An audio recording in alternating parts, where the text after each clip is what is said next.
Ici, dans le Tarn, le château de Grandval domine encore la vallée. Ses pierres sont noircies, ses murs éventrés. Et pourtant, il n'est pas mort.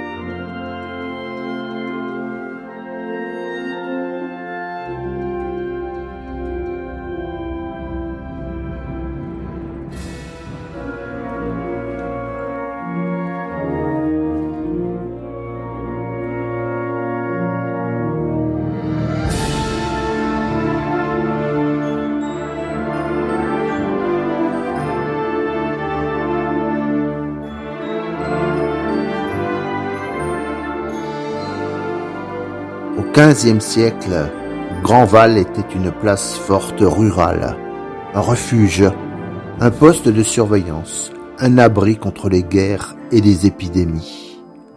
On disait que ces murs protégeaient les vivants et parfois les secrets.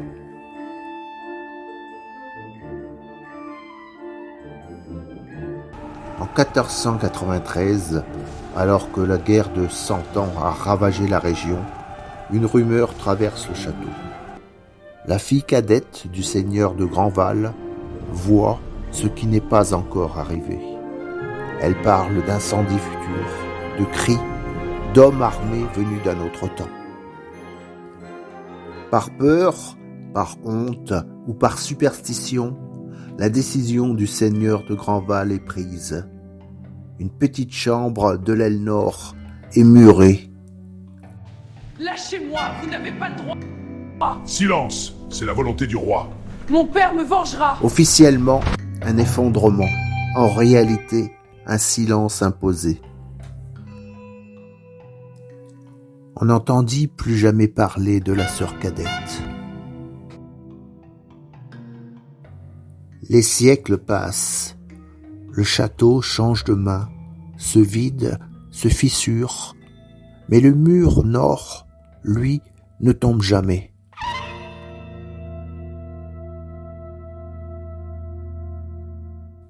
« 1944. La guerre est revenue. Grandval sert de refuge aux résistants. Ils écagent des armes, des messages, des hommes traqués. La nuit, certains disent entendre des murmures derrière un mur trop épais. Un matin, les Allemands encerclent le château. Les résistants fuient par les bois. Le feu est mis au bâtiment. Les flammes dévorent tout. Les toits s'effondrent, les poutres hurlent, la pierre éclate. Mais un mur résiste, le mur nord. Un officier ordonne qu'on abatte le mur. Les coups résonnent.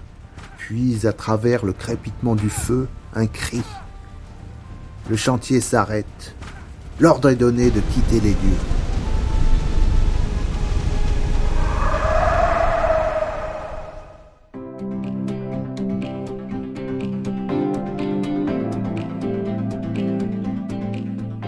Au matin, le château est calciné. Les villageois diront plus tard que le feu s'est arrêté devant un seul mur. Comme si quelque chose ou quelqu'un avait refusé de brûler.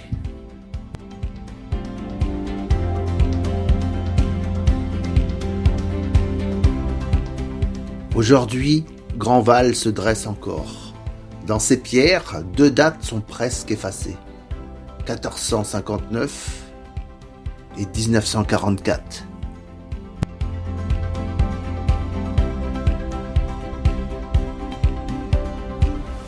Certains lieux survivent aux guerres, non parce qu'elles sont solides, mais parce qu'ils gardent ce que personne n'a jamais osé libérer.